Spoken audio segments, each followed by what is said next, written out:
People pirate because it's easy to pirate. Sorry, the numbers have just got crazy. This was a big business, this was production.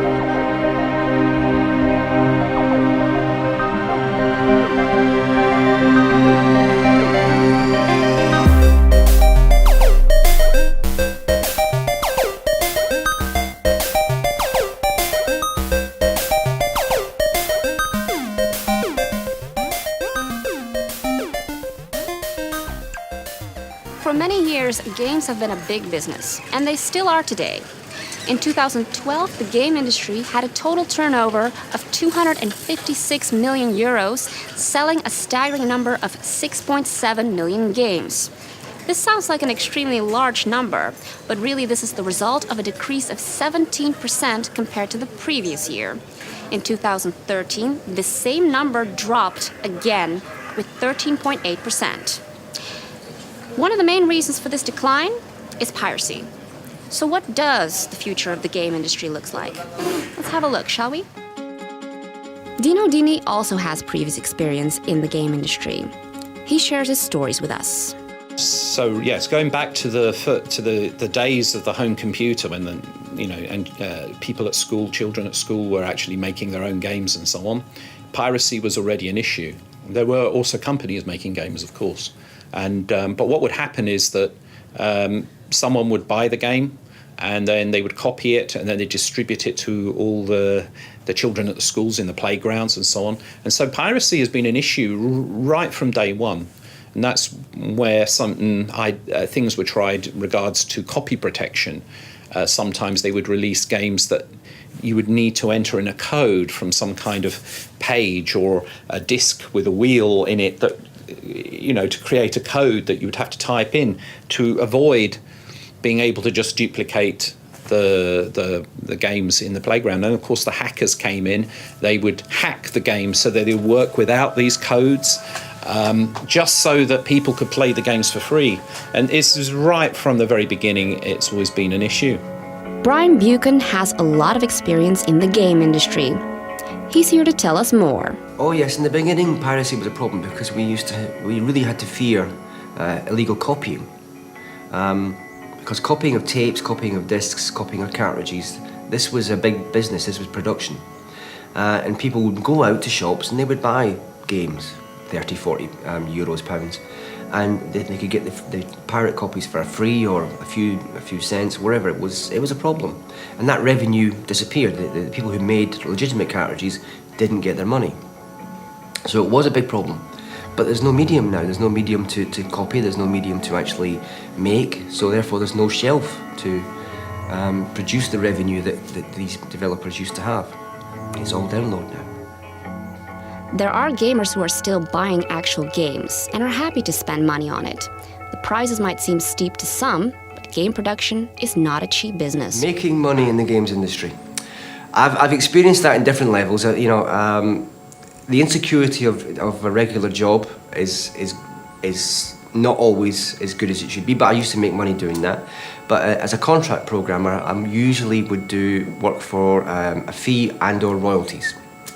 And I very, very, very rarely saw royalties. So I used to be more focused on the fee.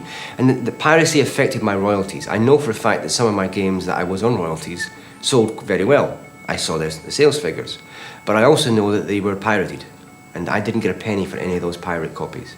So in that sense, I was affected, and I could have been considerably richer.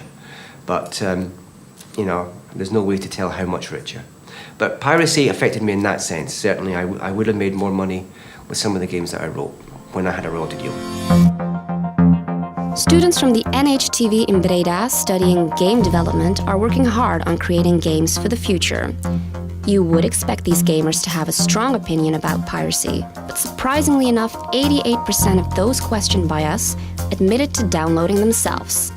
How is this affecting the industry? Dragan Blom, the owner of 4 games in Breda, tells us more. Je merkt wel dat de crisis is, om het zo maar te zeggen. Je merkt gewoon dat de mensen die normaal gesproken gewoon eventjes een spelletje kopen, dat die wat meer wegblijven. Maar de echte gamer, de hardcore gamer, die blijft gewoon komen als er nieuwe releases zijn. Dus je merkt wel een verschuiving in het casual gedeelte, ja. Although some game stores in the Netherlands have gone out of business because of the effect of piracy, 4Games has managed to keep its head above water.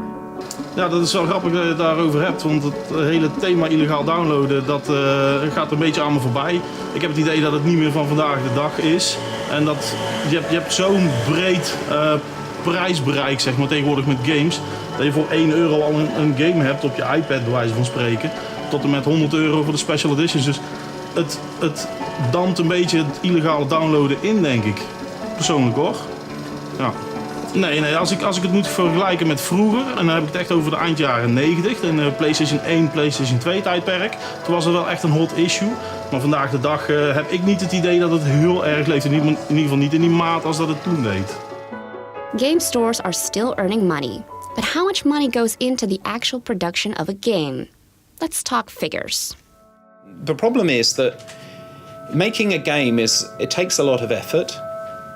And if you really want to have games with a kind of AAA look and feel to them, takes an awful lot of money. May not be realized exactly how big the budgets can get. When you take Grand Theft Auto, the last incarnation, I think the development budget on that was a quarter of a billion. Sorry, the numbers have just got crazy, like 250 million. Which somebody had to pay for before the game even was released.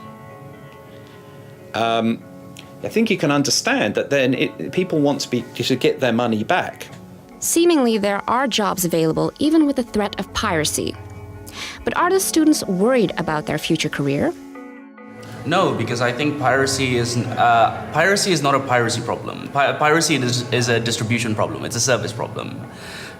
Because when people talk about piracy, people don't necessarily understand that really people pirate because it's easy to pirate, and people pirate because they don't necessarily understand the worth of these entertainment products. So I think if you provide the service, for example, we have digital distribution, so stuff like for games you have Steam, for TV shows you have Netflix. And it makes it so much more easier to just basically, I can just go on Netflix and just watch, like hundreds of shows right now rather than doing work or anything like that, or I can just go on Steam and play this game, which I've never heard of. And that's far, far easier than going to the internet, like downloading it, waiting for it to download, making sure it works and all of these kind of things, and solving these problems yourself. I think if you want some kind of positive message on this, games are not going anywhere. It's part of our culture and they're going to stay. But really what needs to be worked out is how it can be sustainable. And that's the real issue. Yeah, there's always a future for gamers and game developers, but it's a different future. We have to adapt. It's a bit like saying, I want to be a rock star, isn't it? Doesn't mean we shouldn't try to be rock stars, but we have to do it with our eyes open and realise what it really means. So piracy is a severe threat to the industry, but it's not really something new. We've been dealing with piracy for as long as we're playing and producing games. So the future of the game industry can be considered quite unpredictable. And in order to survive, we need to learn to adapt to the new trends that emerge over the course of time. However, if piracy cannot be stopped, there's always a chance to use it to the advantage of the industry itself, since there are many businesses out there struggling to try and keep the heads above the water. So let's be supportive and think twice before becoming pirates sailing the waters of the World Wide Web.